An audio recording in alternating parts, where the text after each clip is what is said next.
Good morning students, I am Shomajit sir. Today I am here to deliver my lecture on topic Chemiosmotic Hypothesis. This is from the chapter Photosynthesis.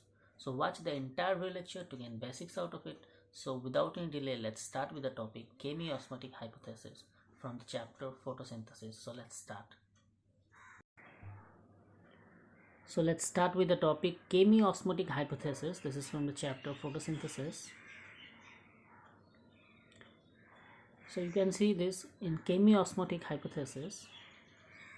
It explains the mechanism of ATP synthesis in chloroplast. Here in this hypothesis, in chemiosmotic hypothesis, here it will explain the mechanism of ATP synthesis in the chloroplast. So chemiosmosis, so movement of ions across a semi-permeable membrane. So what is chemiosmosis? It's a movement of ion across a semi-permeable membrane.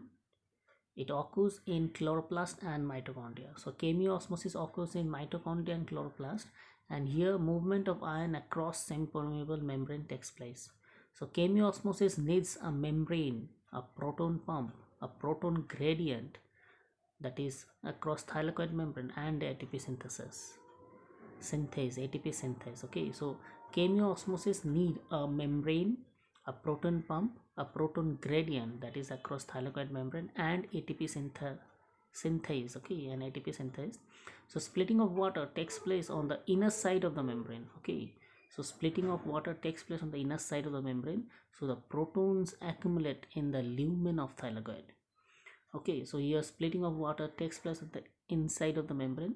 So the protons accumulate in the lumen of thylakoid. You can see ATP synthesis through chemiosmosis is taking place.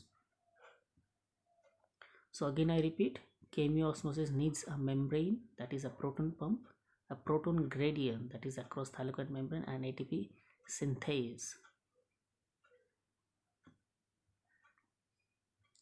Next we can see that as the electron move through the photosystems, okay, the protons are transported across the membrane.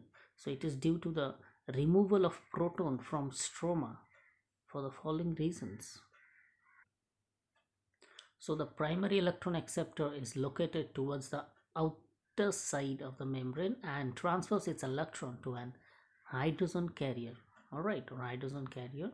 So this molecule removes a proton from the stroma while transporting an electron. So when this molecule passes on its electron to the electron carrier on the inner side of the membrane, a proton is released into the lumen of the membrane. So you can see in the figure. Okay, so again I repeat, the primary electron acceptor is located towards the outer side of the membrane, and the transfer of its electron to a hydrogen carrier. So this molecule removes a proton from the stroma while transporting an electron. So when this molecule passes on its electron to the electron carrier on the inner side of the membrane, proton is released into the lumen of the membrane. Okay,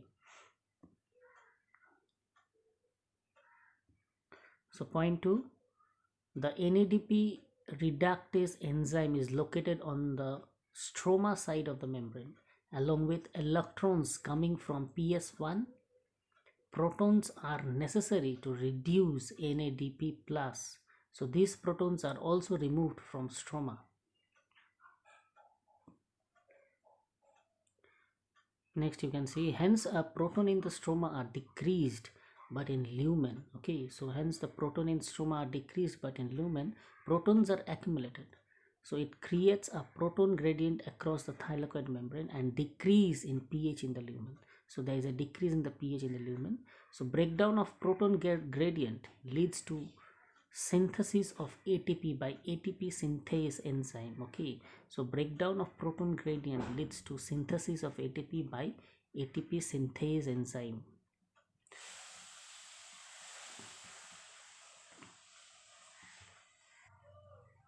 So you can see ATP synthase consists of two parts. So you can see the picture given there. ATP synthase consists of two parts. One is CFO, okay, another is CF0, another is CF1. Okay, so ATP synthase consists of two parts. One is CF0 and CF1. You can see the figure given there. It is, what is CF0? it is embedded in the membrane and forms a transmembrane channel. Okay, so it creates out facilitated diffusion of proton across the membrane to the stroma. It results in breakdown of proton gradient. Okay, so it results in breakdown of proton gradient. Now what is CF1? It protrudes on the outer surface of thylakoid membrane. Okay, so it protrudes on the outer side of the thylakoid membrane. The energy due to breakdown of gradient causes a conformational change in the CF1 particle.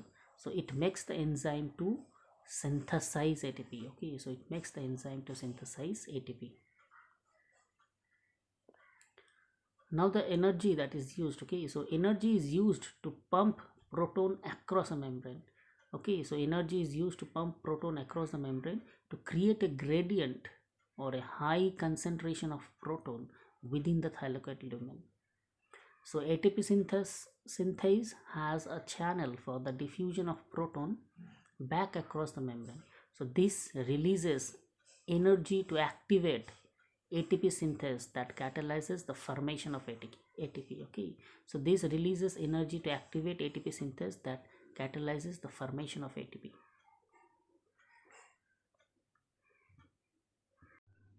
Thank you, student. This was all about the entire lecture. We have discussed about the topic chemiosmotic hypothesis. This was from the chapter photosynthesis. So stay at home, stay safe. I am Shomujit sir signing off for today, and again we'll meet in the next class. Thank you, students.